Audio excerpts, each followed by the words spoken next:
Chapter 1. The Crayfish. My name's Alison Temple, and I used to have this line when people asked me if I'm married. I'd say, I'm waiting for Mr. Wonderland, and when I find him, I'll get married. Until then, I'm staying single. The kind of people who need to know whether or not you're married don't see the humour in a joke like that. I was married once for a while. I thought my husband was cheating on me. Sometimes he was late home and I'd stand at the bedroom window and watch the street. I'd lean against the window frame and press my forehead against the window in despair, and I'd wonder, who do you love more than me? In darkness, in silence, I'd wait until I saw him turn the corner on his way home. Then I'd go and lie in bed, waxwork, expressionless features, heavy, bloodless limbs. It was like one of those hospital nightmares where you have enough anesthetic to stop you moving or screaming, but not enough to stop you feeling pain. I would just lie there, closing my eyes to stop the giddy feeling that I supposed was anger, but was really relief that he was home at all. I was never sure which of us I hated more. Nothing tied me to him. Not money, children, or even much of a shared history. Just a sunny day and a white dress. I stayed because I didn't want to leave, but I hated him for not loving me more than anyone else. I stood at the window and I wondered, who do you love more than me? I never asked the question out loud. I thought if I knew he was seeing someone else, then I'd have to leave. I wouldn't need to lie there anymore, waiting until he was asleep to touch his skin to see if it felt different, if someone else had touched it. I was 24, and I felt debilitated loving someone who didn't love me enough. I didn't want to leave him over a suspicion, but I didn't want to stay. I waited for a sign, something that would settle the matter for me. One morning, as I looked through a local paper while I was waiting for the kettle to boil to make myself a cup of coffee, I saw an advert for a female detective agency, and that's how I found this place. Fitzgerald's Bureau of Investigation. Discretion assured.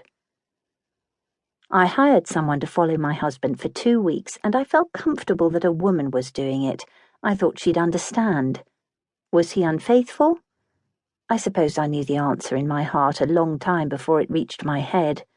I didn't hire the agency to prove that he was cheating. I wanted them to show me I was wrong. Yes, he was unfaithful. The woman who had him followed was called Mrs. Fitzgerald.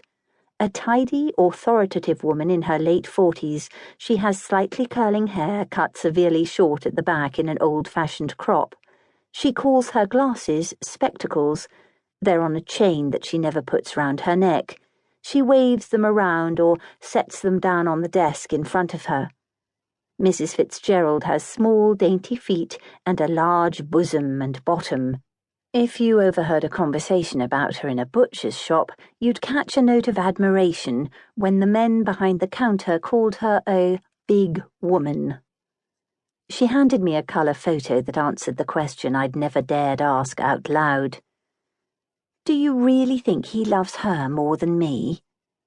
I peered at the photo of Mrs. Fitzgerald's office.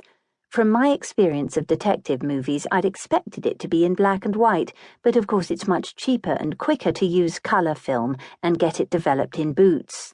No, I don't suppose so. She looks rather bony and ordinary to me.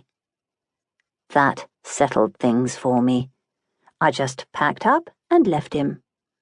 I could have clung to him and wept, charmed him, fought with him, tried to hurt him or save him if he'd been captivated by a bewitching superior beauty. Perhaps the photo didn't do her justice, but I was rather disappointed in this thin girl he was fiddling about with in the evenings. Apart from a fleeting impulse, which I resisted, to call his girlfriend with some hair and makeup tips, I chose to ignore them both and faded spectacularly out of my husband's life. That's not the whole story, of course. I wanted to get a can of red spray paint and write, "You ruined my life, you bony bitch," all over the walls of her house and the place where she worked. I wanted to shred his clothes and castrate him.